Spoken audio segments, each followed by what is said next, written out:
So we go through it all. Now, after the readings, we have the homily, and then we also go into the creed. What's the purpose of the creed? Any thoughts? Yeah, exactly. It's to state what we believe. If you looked at it, if you were to take the creed, which we say every single Sunday, and break it into parts, in there you would be able to see, or someone who perhaps was completely unfamiliar with our faith, would be able to see everything that we believe. Because we're stating as a community what our beliefs are at that point. After the creed, we go into quickly what's known as the liturgy of the Eucharist. And this is where a lot of attention then begins to be turned towards the altar. Now, the liturgy of the Eucharist, we've got a number of things going on in there. We have the gifts which are brought up by the people. So the idea is that the bread and the wine and everything is brought up as a gift from the people to God, to be presented to God by the priest. Then we have also, we've got the Eucharistic prayer that takes place. And so it's a rather lengthy prayer. And that's where we actually choose to see whether we need to lengthen things out because we need to add more time. So if I'm running really long-winded in my homily, I usually use the shorter Eucharistic prayer. Yes, sir? Can you do the short one today because it's faster? Am I? Which, you want to do the noon? Okay, I'll use 2. Number 2, not 2 of them. Oh, I can do 2 of them if you want. That'd be awesome. Okay, I'll see what I can do. So, there's actually different Eucharistic prayers. We have 4 main ones which are used, which most of us hear the second and the third Eucharistic prayer the most. The second is the shortest. The third is the next to the shortest. The ones which are longer, which are still very nice, are the first and the fourth. The first Eucharistic prayer is the one where, you've probably heard it before, but it's the one where we name all the saints. It's the one where we go, we honor Linus, Cletus, Clement, Sixtus, Cornelius, Cyprian, Chrysogonus, John and Paul, Cosmas, and Damian, all the saints. Do you remember that one? Okay. Or I could do that one today if you really want. Okay. So we have the first Eucharistic prayer, and then the fourth one does a lot of talking about creation, and it's a very nice one too. But then we actually have other ones. We have Eucharistic prayers for Masses of Reconciliation. There's actually 2 of those.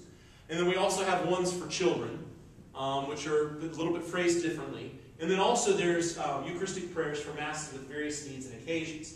So if memory serves me, I believe there's almost like 14 or 15 Eucharistic prayers to choose from. So we have, well, you could say, a plethora of Eucharistic prayers. Okay, during the Eucharistic prayer, there's a whole lot that begins to happen. The Eucharistic prayer has various parts to it as well. One of the ones we notice kind of most obvious to us is that there is the part of the Eucharistic prayer where we have the institution, what's called the institutionary, which is where we talk about, and the prayer involves discussing or talking about what happened at the Last Supper, which is where the Eucharist was instituted or first began. That is always in a part of there. We always pray for those who have died. We pray for the Pope, the Bishop if we have one, which we don't currently.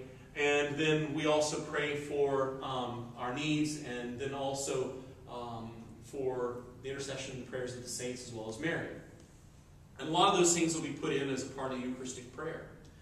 Now, as the Eucharistic prayer comes to an end, we then move into communion, which communion, of course, takes a little while, and then there'll be usually music that happens during that. But after all of that, when we finish communion, then we have a closing prayer, and pretty quickly Mass comes to an end. Now, within Mass itself, you'll notice kind of a few other things that are sometimes a little bit different. We change music quite regularly. The prayers that are used at Mass are different every week. And though you may or may not realize it, those will change. The readings are, of course, different every week as well. So the Mass itself is varied each week. And although it does always have the same structure or framework, the internal workings of it are oftentimes very, very different. Now, I wanted to kind of get you all a real quick kind of overview of all of it. But before I get into, I know you'll ask some specific questions which were given to me. But before I get into those, I was going to see, do y'all have any questions? Okay. I'm going to see if I can go on memory for the questions, but if not, I got them in my pocket. I can go if need be. let's see, one of the questions was mentioned in there was, let's see, why are there so many psalms? Okay. Music itself is seen as doing a few things. One, it's seen as an expression of prayer, but then also it is something in which we can do as a community together. Singing is something which all of us can participate in and be a part of.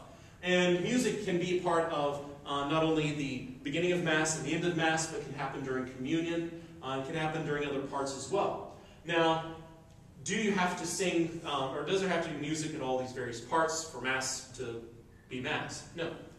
Music is always an option. But music is also a way of bringing beauty to the liturgy, beauty to the Mass itself, as well as the music will change from week to week and is expressive of what's going on during that time or season. So that's something that's in there. Now, sometimes you will have, at some churches, they'll have extra songs that they'll put in, like there'll be a post-communion meditation hymn, or there'll be some sort of extra meditation hymn. Sometimes that happens. A lot of that is determined by the people who begin to kind of put the whole liturgy together, who decide what music is going to be going on. So sometimes that's up to them. Sometimes you'll have a priest that decides he really wants a certain song in there, and that can be done. Along the lines of singing, somebody asked also about singing the prayers, and why some priests will sing the prayers and some will not. That's actually the personal preference of the priest. I'm trying to think if I've ever sung the prayers. Yes, we'll sing the Our Father. But I mean, like, you could also sing the opening prayer, or the prayer over the gifts, some of those other prayers during Mass. You could actually sing or chant the Eucharistic prayer too. But I think a lot of it is the option of the priest. Yes, ma'am? So if the priest is just a terrible singer, it's not a problem? Good question. Because there's some priests that are not that good at singing. And if he does not want to sing it, he doesn't have to. Sometimes you'll have priests that have horrible voices and will sing anyway.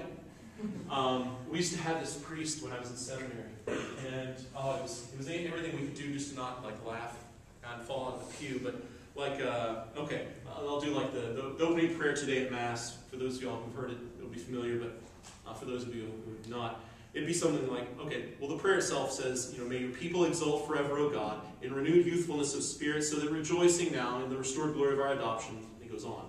He would start to sing it, and he talked normally like this, but then when he would sing, he'd start out, may your people exult forever, O God, in renewed youthfulness of spirit. And I about lost my mind, because it's bad enough that he was singing that way, but then the other thing was, the way my seminary was set up, it was set up antiphonal style or choral style, which means that all the pews were against these side walls, so we faced each other.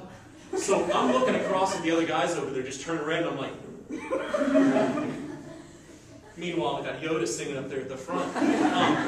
So that was a little rough, but I do know some priests who understand that they cannot sing very well, and so they will kind of limit the times that they sing. You notice I don't sing a whole lot. I mean, I think I'm okay, but I'm not great. So, I usually don't sing too often. And for singing the prayers, that's usually up to the priest of whether they sing it or not. Yes, sir? Back to the question of the songs. Sure. On the musical side of things, is there any particular reason why almost every church song uses the same 3 chords? Good answer. Good question. There's a lot of popular music that does that too. A lot of groups that get stuck on 3 chords. But anyway, that's another discussion entirely. What oftentimes happens in church choirs and in church groups when music is being done is you will have kind of a combination of things. One is oftentimes you have people that are definitely volunteers and that are, and some in their talent, their levels of experience and talent vary. And so for some of them, it's what they're comfortable with. And so the choir and the music can be adapted such that may use the chords that those people are very, very familiar with.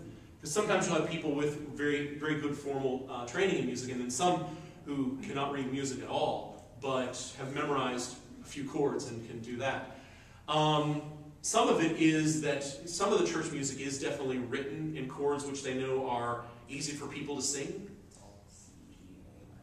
Exactly. And so sometimes it's done that way, but not all church music is.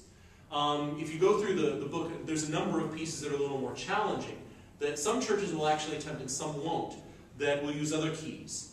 But it kind of comes down to what the choir begins to choose. And a lot of music leaders I know will find out kind of what the abilities of their choir are, and they may adapt the music for that. Because you want the music to sound great, and it's although it'd be great to challenge them with another chord, that they may or may not be ready for it too. And what about like instrumental versus a cappella? Okay, both are very acceptable. There's some, let's see,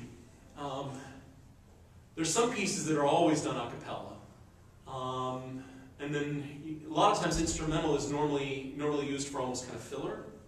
You'll see instrumental that's sometimes done during when like the vessels are being purified off to the side, or maybe when they've actually finished the song and they've run out of verses, but they still need more music, and so they'll go into instrumental.